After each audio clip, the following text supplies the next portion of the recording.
Selain ibu, bapak, kayak ibu, bapak, pokoknya kata-kata yang mengarah pada hubungan kekerabatan itu rata-rata mengalami perluasan. Kakak ya, adik, itu adalah meluas. Yang kedua adalah menyempit. Kalau menyempit justru kebalikannya. Jadi makna kata yang sekarang kita gunakan lebih sempit dari makna awalnya. Misalnya waktu itu contohnya adalah madrasah. Selain madrasah ada bau ya. Bau itu kan aroma sama dengan harum atau wangi, cuma sekarang maknanya lebih sempit. Biasanya kata bau ini digunakan untuk aroma yang tidak sedap. Padahal aslinya adalah bau itu umum, sama halnya dengan aroma, sama dengan apalagi harum ya gitu. Cuma sekarang sudah lebih spesifik, harum itu yang enak, bau itu yang tidak sedap. Nah, yang ketiga disebut dengan, ini udah belumnya saya lupa, ameliorasi. Nah, ameliorasi ini adalah perubahan makna kata berdasarkan tambahan nilai rasa atau ada nilai rasa yang lebih tinggi daripada sebelumnya. Lebih tinggi ya daripada kata sebelumnya. Maksudnya gini, daripada kata yang berpadanan. Misalnya gini, kata cewek itu kan bersinonim dengan perempuan. Bersinonim juga dengan wanita. Nah, tetapi ternyata penggunaannya di masyarakat, kata wanita ini itu ternyata lebih tinggi daripada kata yang lain. Jadi ada tambahan nilai rasa pada kata wanita. Sehingga kata wanita ini disebut dengan ameliorasi. Karena ada nilai rasa atau nilai penggunaan yang lebih tinggi. Karena memang ameliorasi itu hadirnya dari masyarakat ya. Pada dasarnya cewek, perempuan, wanita, bahkan kata betina itu sama. Maknanya adalah jenis kelamin, mengarah ke jenis kelamin. Tetapi karena kata betina ini dianggap sangat rendah oleh siapa? Oleh masyarakat, jadi tidak digunakan untuk menyebutkan jenis kelamin manusia ya, biasanya lebih ke hewan gitu. Nah, itu betina, padahal dasarnya sama dengan cewek, dengan perempuan, dengan wanita. Ternyata wanita ini sifatnya atau nilai rasanya lebih tinggi daripada kata yang lainnya. Makanya kan biasanya kita dengar istilah itu dharma wanita, dharma perempuan kan. Ya, nah ini adalah ameliorasi. Yang keempat, lawannya. Lawan ameliorasi adalah peyorasi. Nah, peyorasi ini berarti nilai rasanya lebih rendah daripada sebelumnya. Lebih rendah. Contohnya adalah misalnya kita tahu bahwa kata gerombolan itu kan sama dengan kelompok, sama dengan grup, sama dengan tim. Tetapi ternyata kata gerombolan ini mempunyai nilai rasa yang lebih rendah daripada kata yang lain. Jarang kita menggunakan kata gerombolan untuk sesuatu yang sifatnya positif. Biasanya gerombolan ini mengarah kepada yang sifatnya negatif, misalnya gerombolan perampok, gerombolan pencuri, gitu. Tidak ada gerombolan belajar. Biasanya belajar itu lebih tepat digunakan dengan kata kelompok, kelompok belajar. Seperti itu ya. Kalau tim lebih ke ada kompetensi di dalamnya, ada perlombaan gitu, ada sesuatu yang harus dicapai. Itu kalau tim. Jarang kita mendengar gerombolan A, gerombolan B, tidak ada ya. Nah, jadi kata gerombolan ini adalah peyorasi, mengalami perubahan, padahal aslinya sama dengan kelompok, cuma nilainya lebih rendah daripada nilai rasa yang lainnya. Nah, itu gerombolan. Lalu yang terakhir, perubahan makna itu ada yang disebut dengan sinestesia. Sinestesia. Oh, ada satu lagi, ini baru 5. Ada satu lagi ya nanti ya. Sinestesia ini berhubungan dengan alat indera. Nah, jadi ada kata-kata yang seharusnya berhubungan dengan alat indera, tetapi kita gunakan untuk maksud yang lain. Itu adalah sinestesia. Misalnya, sinestesia itu ke sini ya, contoh sinestesia.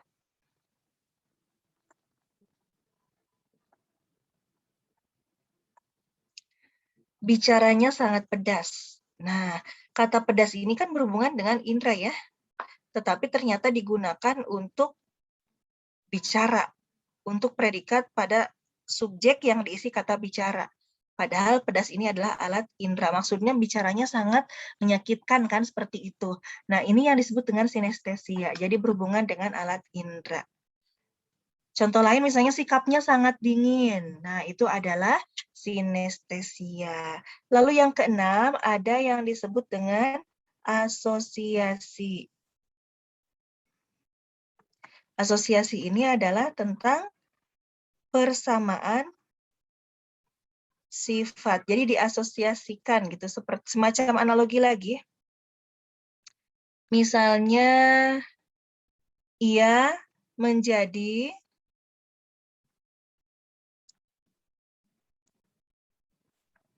wartawan amplop. Nah, wartawan amplop. Di sini wartawan amplop itu artinya adalah wartawan bayaran.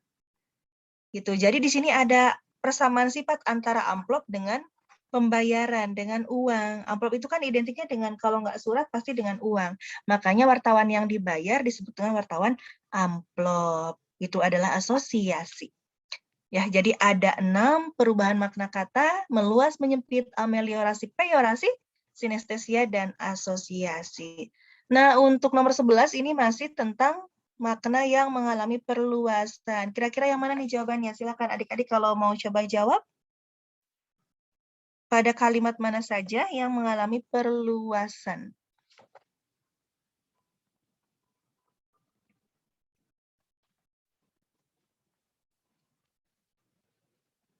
Yo, siapa yang mau coba jawab? Jangan takut salah. Ada Taufik, Agustino, Anissa. Anisanya ada 2. Anissa Nabilah. Bentar Bu, dibaca. Oke, silakan.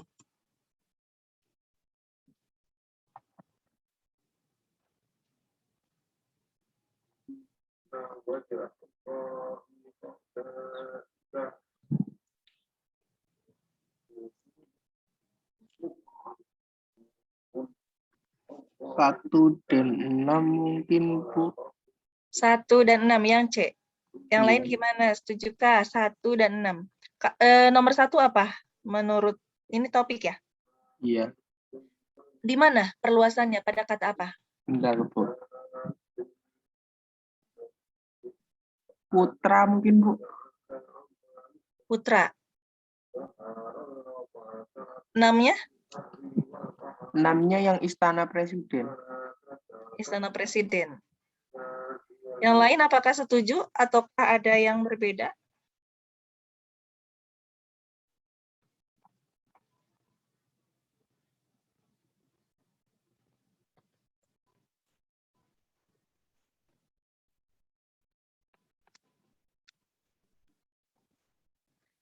Keributan di istana, kalimat 1 ya. Keributan di istana itu terjadi karena masing-masing pihak merasa sebagai putra tertua dari sang raja.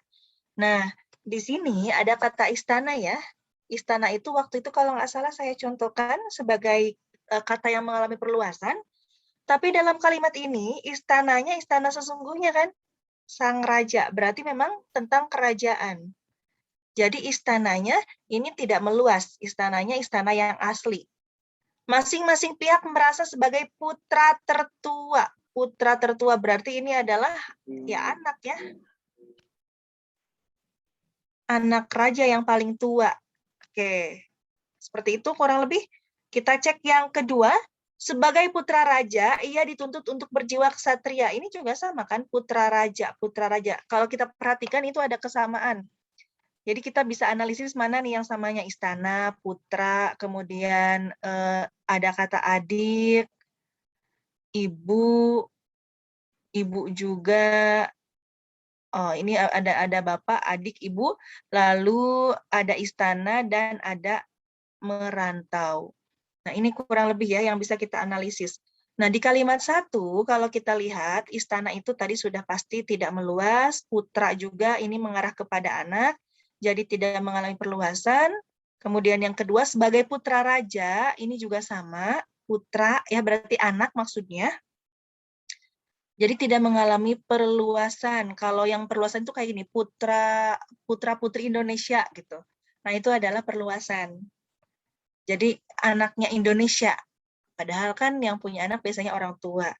Zulfikar siswa teladan itu adalah adikku yang bungsu. Nah, kata adik itu kan meluas. Tadi sudah saya sampaikan, biasanya kata-kata yang berhubungan dengan kekerabatan atau hubungan darah itu mengalami perluasan, tetapi sesuai dengan konteks kalimatnya ya. Itu yang harus kita pahami. Untuk konteks kalimat 3, Zulfikar siswa teladan itu adalah adikku yang bungsu. Ini berarti adik sesungguhnya, bukan adik pinjaman, bukan adik yang bermakna lebih luas. Jadi ini juga salah ya. Lalu yang keempat, apakah ibu mengetahui masalah ini? Nah, ibunya ini masih belum tahu nih ke siapa. Apakah ibu mengetahui masalah ini? Kemungkinan ini meluas ya. Karena tidak ada keterangan yang menyatakan ini adalah hubungan darah antara anak dan ibu. Oke, kemungkinan meluas. Lalu yang kelima, aku ditugasi bapak menjaga adik karena ibu berbelanja ke warung. Nah, ini ada 3 kata yang menandakan hubungan kekerabatan dan memang digunakannya pada konteks yang sesuai. Jadi bukan perluasan juga. Kalimat 5 jelas bukan? Ayahnya bekerja di istana presiden. Nah, istananya di sini istana yang jelas meluas, kan?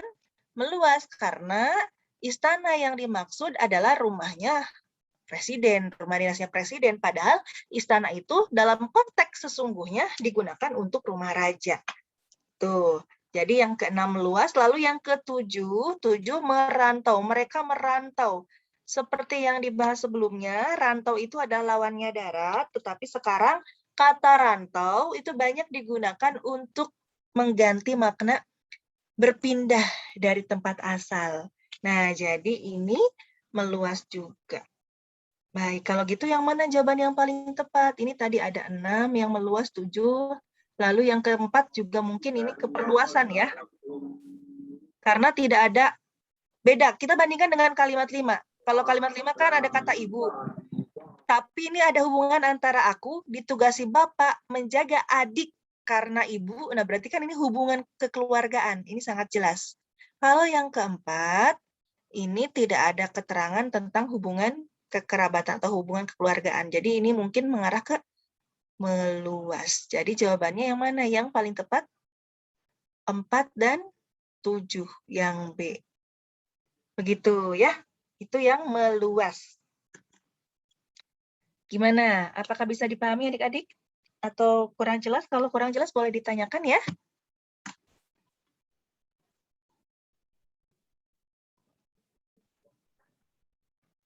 Paham, Bu. Saya. Oke, sekarang kita lanjut ke soal berikutnya.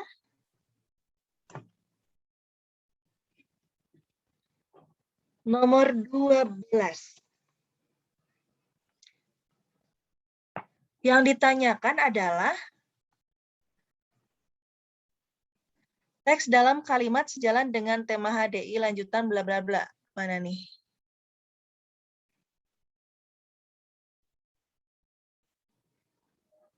Yang ditanyakan adalah makna amelioratif.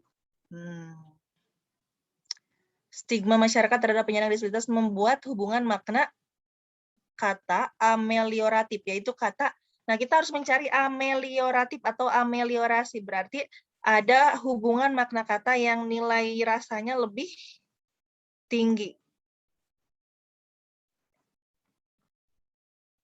Jadi tugasnya adalah kita harus mencari kata-kata dalam kalimat ini, mana nih yang menyatakan nilai rasa lebih tinggi atau lebih santun ya, secara sederhananya kayak gitu. Lebih santun daripada kata yang lain. Yang mana kira-kira? Disabilitas, Bu. Disabilitas, oke. Betul ya, disabilitas. Ini sangat halus. Kata yang paling halus daripada kita gunakan kata apa yang kasarnya? Peyorasinya apa? Cacat. Cacat, oke ya.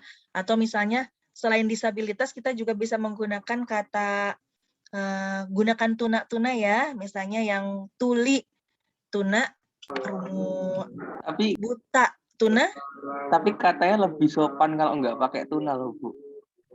Iya, lebih sopan kalau tidak menggunakan tuna. Tapi kalau dibandingkan dengan yang tuli tadi ya, gitu. Kalau disabilitas kan ini untuk secara umum yang cacat kayak difabel gitu kan, disabilitas gitu. Kalau kita bandingkan, jadi ada setiap kata itu ada tingkatannya. Kayak tadi apa ya? Kayak tadi yang saya contohkan itu apa? Oh ini, betina. Ini kan sebenarnya sama. Betina sama dengan cewek, sama dengan perempuan. Ini sama. Cuma ternyata ada tingkatannya dari setiap kata ini. Yang paling tingginya adalah wanita gitu. Begitupun dengan disabilitas gitu. Jadi yang paling rendahnya itu kayak kita kalau nyebut cacat atau misalnya yang lainnya, nanti ada tuna lebih halus lagi, lalu disabilitas ini lebih apa lagi ya? Kalau tuna memang dibanding disabilitas akan lebih ameliorasi yang tuna ya. Nah, kurang lebih seperti itu. Sama kayak istri, bini gitu kan, itu sama ya. Tetapi kata istri ini sifatnya lebih ameliorasi daripada bini. Sementara kata bini adalah peyorasi dari kata istri. Oke, betul ini disabilitas. Lanjut.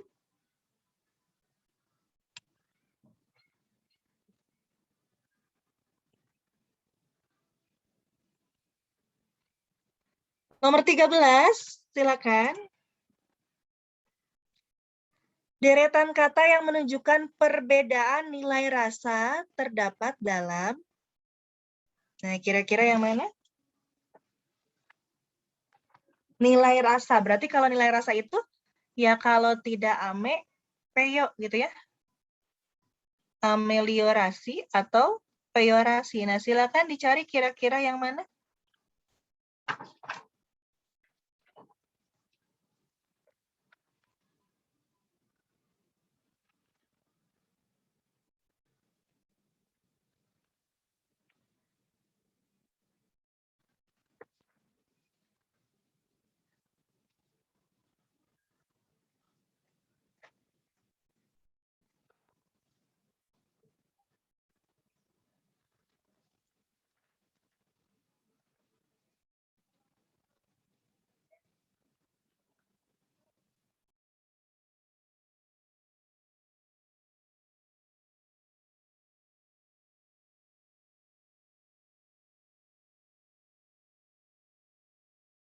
Ada nggak?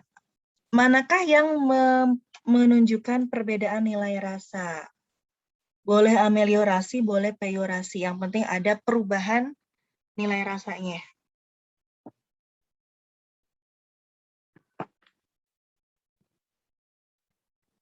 Penjara, LP. LP itu lembaga pemasyarakatan.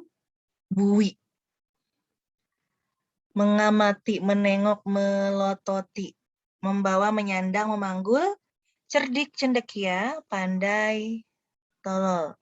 Membopong, memanggul, menggendong. Nah, yang mana nih kira-kira nih?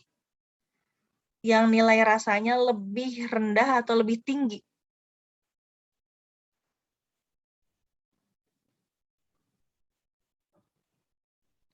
Kalau mengamati, menengok, memelototi ini mengamati, menengok ini sinonim ya. Sinonim yaitu semuanya sama-sama menggunakan indera penglihatan, tetapi konteksnya berbeda. Jadi ini bersinonim, cuma nggak bisa kita samakan, kita ganti begitu saja dalam sebuah kalimat gitu ya. Membawa, menyandang, memanggul ini juga sama sinonim.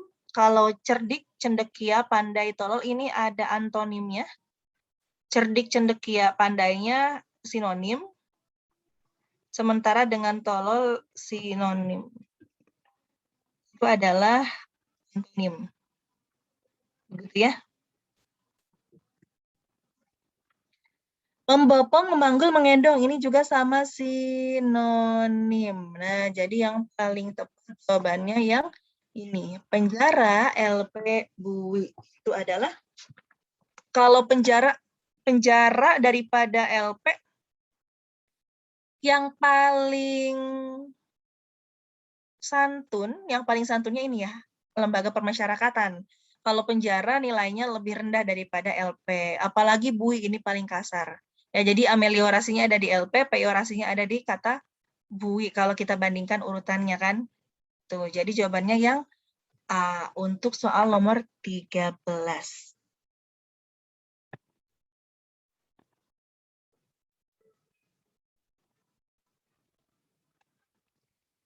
Baik, kita lanjutkan soal nomor 14. Silakan. Ini apa nih jawabannya? Di bawah ini yang dimaksud dengan filsafat lilin menurut kutipan di atas adalah, nah kira-kira yang mana nih filsafat lilin? Ini tinggal diamati saja, tinggal dibaca.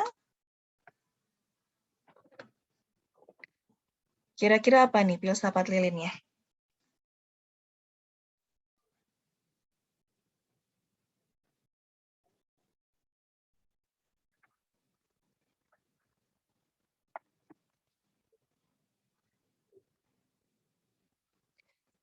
Seperti diungkapkan budaya Yogyakarta. Yang mana? Bukan, Bu. Yang walaupun diri sendiri hancur, nyalanya menerangi keadaan di sekitarnya. Dari mana ketemunya? Kalimat ini ya? Filsafat lilin, seperti diungkapkan budayawan Yogyakarta Ba'di Sumanto, menerangi sekitarnya kendati diri sendiri jadi hancur. Betul, jawabannya yang sangat jelas. Ini sama ya, kendati itu kan sama dengan walaupun, sama dengan meskipun, sama dengan biarpun gitu. Jadi jawabannya benar sekali yang ini mudah. Sudah ada di dalam teksnya. Satu lagi.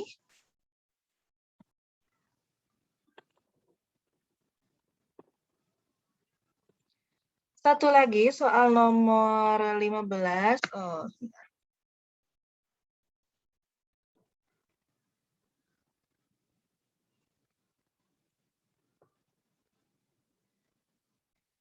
Kalimat pada alinea kedua di atas mengandung majas. Oh, ini majas ya. Kalimat keempat yang ini nih.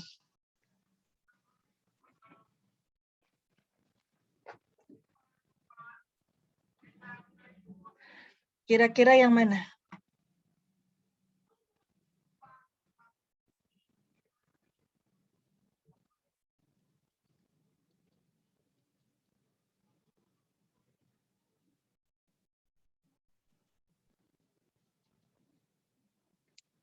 Majas.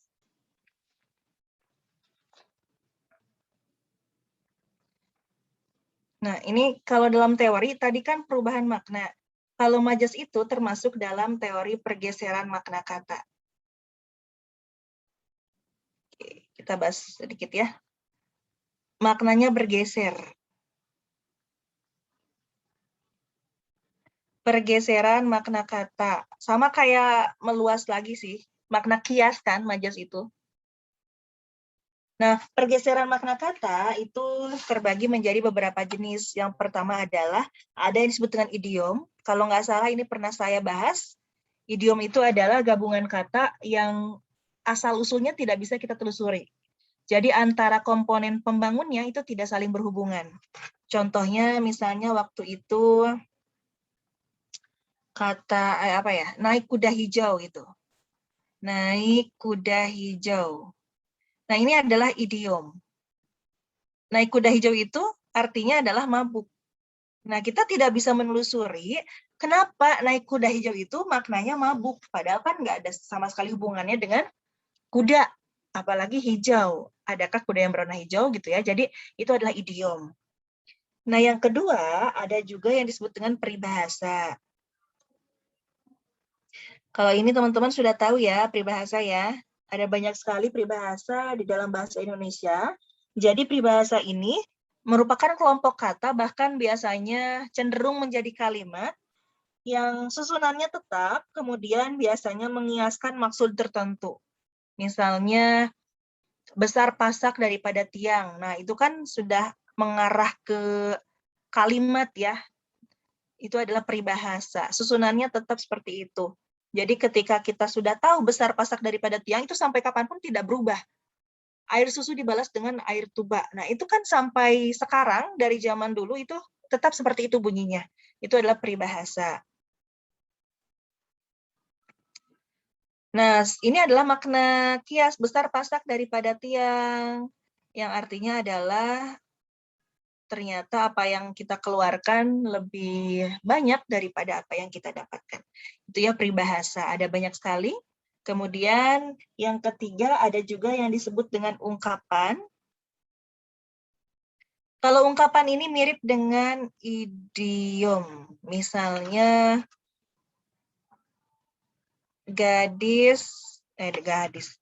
kembang ya, kembang desa.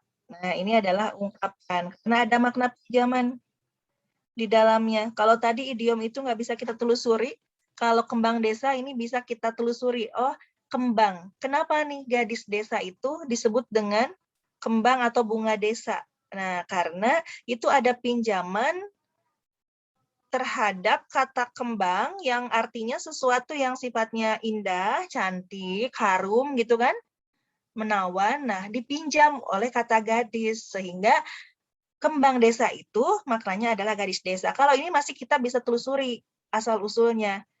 Gitu ya, makanya disebut dengan ungkapan. Kalau idiom sama sekali tidak bisa kita lihat hubungan naik kuda hitam dengan mabuk, hubungannya apa gitu. Itu tidak bisa. Oke, yang keempat disebut dengan majas. Nah, majas ini adalah sama ya. Jadi kelompok kata yang mewakili makna tertentu. Maknanya makna kias. Jadi mirip juga dengan ungkapan majas. Cuma nanti majas ini lebih ke kategori-kategori ya. Kalau ungkapan kan bebas. Jadi majas juga termasuk ungkapan. Cuma nanti dalam majas terbagi lagi kategorinya. Misalnya ada majas secara umum itu terbagi menjadi 3 ya. Pertama adalah tentang perbandingan.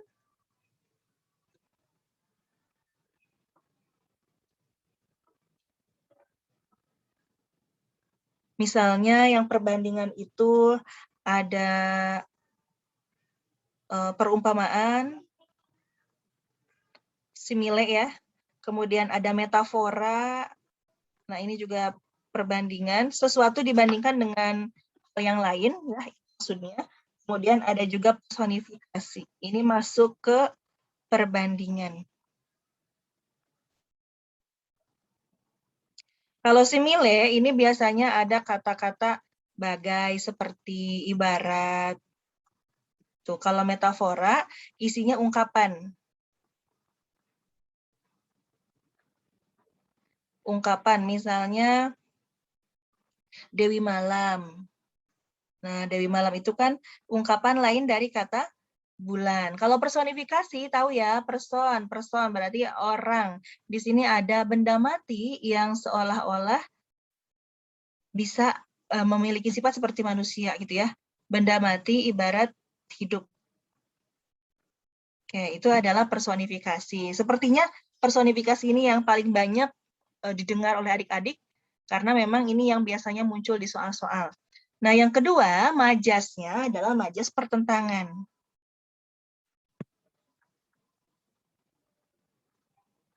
Majas pertentangan.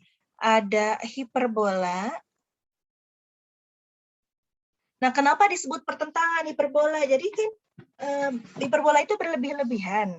Yang biasanya melebih-lebihkannya itu nggak sesuai dengan apa yang ada di hadapan kita atau apa yang terjadi sesungguhnya. Makanya termasuk dalam kelompok pertentangan. Misalnya suaranya memecah bumi, gitu. Kan nggak ada, masa iya gitu ya memecah bumi. Atau misalnya 1000 kenangan hinggap di pikiranku, padahal cuma satu kenangan tentang masa lalu. Misalnya masa lalu di suatu tempat gitu ya. Nah, itu kan cuma satu, cuma seolah-olah ini dibuat berlebihan, banyak, dibuat banyak, lebay ya kalau bahasa zaman sekarang itu. Makanya ini masuknya ke pertentangan. Kemudian ada juga yang disebut dengan litotes. Nah, kalau litotes ini adalah majas yang sifatnya merendah. Misalnya mampirlah di gubuk kami. Nah, itu adalah litotes. Padahal rumahnya sangat bagus ya, seperti istana. Lalu ada juga yang disebut dengan ironi. Nah, ini adalah majas yang nanti terdiri dari sinisme dan sarkasme ya, dalam ironi itu. Jadi semacam sindiran, menyindir, yang artinya itu memang tidak sesuai dengan kenyataannya. Makanya masuk dalam kelompok pertentangan. Misalnya, baru jam 3 pagi kok sudah pulang, nah itu kan menyindir. Maksudnya kan tidak seperti itu. Bukan baru, maksudnya kan menegur gitu kan. Seolah-olah bertanya keheranan. Nah itu yang pertentangan.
Sendirinya. Oke, mohon maaf adik-adik ya, ini saya terkendala mati listrik jadi jaringannya barusan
ada yang disebut dengan metonimia atau majas yang isinya menyebutkan merek.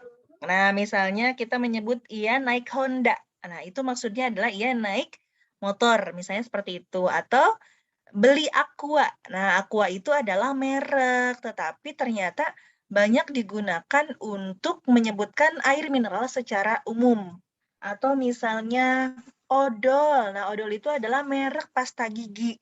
Tetapi banyak orang yang menggunakan kata odol justru untuk mewakili pasta gigi secara umum, gitu ya. Nah, itu adalah pertautan. Kemudian ada juga sinekdok ya di dalamnya. Ini adalah majas yang berhubungan dengan sebagian atau seluruh untuk sebagian. Nah, kita kembali ke soal. Di sini kalimat keempat itu adalah kalimat dia seperti Arjuna dalam mitologi pewayangan yang selalu menang dalam setiap peperangan dan selalu memenangkan hati para putri dan bahkan para dewi kahyangan. Baik, ada maja seperti Arjuna. Kalau seperti ini, kemungkinan yang paling mungkin adalah kalau metafora kan enggak ya, metafora itu kan isinya ungkapan. Asosiasi ini ada persamaan sifat. Personifikasi ini benda mati ibarat hidup. Kalau metonimia itu tadi adalah merek, kemudian ironi itu adalah sindiran. Nah, jadi yang paling mendekati adalah asosiasi. Persamaan sifat diibaratkan dengan kata seperti. Nah, kurang lebih seperti itu untuk soal nomor 15. Jadi jawabannya adalah yang B. Oke, itu ya tentang majas. Kebanyakan yang sering muncul majas itu hanya personifikasi, kemudian metafora, asosiasi juga sebetulnya jarang. Ini biasanya lebih mengarah ke tadi perubahan makna ya. Jadi masuknya kategori perubahan makna bukan dalam pergeseran makna kata. Baik, itu ya adik-adik untuk kaji latih 4. Jadi sudah selesai 15 soal ya kita bahas. Kalau ada pertanyaan sebelum kita lanjutkan, silakan boleh ditanyakan dulu. Ini tentang kaji latih 4, tata makna.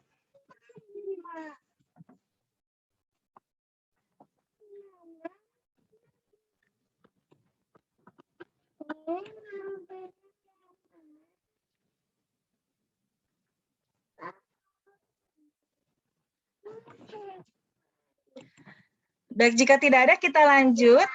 Masuk bab 5. Nah, ini tentang keterampilan berbahasa. Keterampilan berbahasa ya. Jadi sebetulnya soal-soal yang kita lihat, yang kita kerjakan, itu sudah masuk pengemasan dalam teori keterampilan berbahasa, dalam bentuk paragraf. Hanya saja isinya tentang bab 1 sampai dengan bab 4. Gitu ya. Nah, keterampilan berbahasa yang pertama ini pasti berbicara tentang paragraf. Paragraf itu punya syarat. Jadi paragraf itu ada syaratnya ya. Tidak sembarang kalimat digabungkan menjadi kumpulan kalimat secara visual seperti ini ya, kurang lebih ada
Nah, syaratnya paragraf yang pertama adalah harus kohesi. Kohesi ini artinya paragraf itu harus mempunyai sebuah kepaduan. Padu ya, membahas hal yang sama. Lalu yang kedua adalah harus koherensi. Koherensi ini artinya adalah harus berhubungan antara satu kalimat dengan kalimat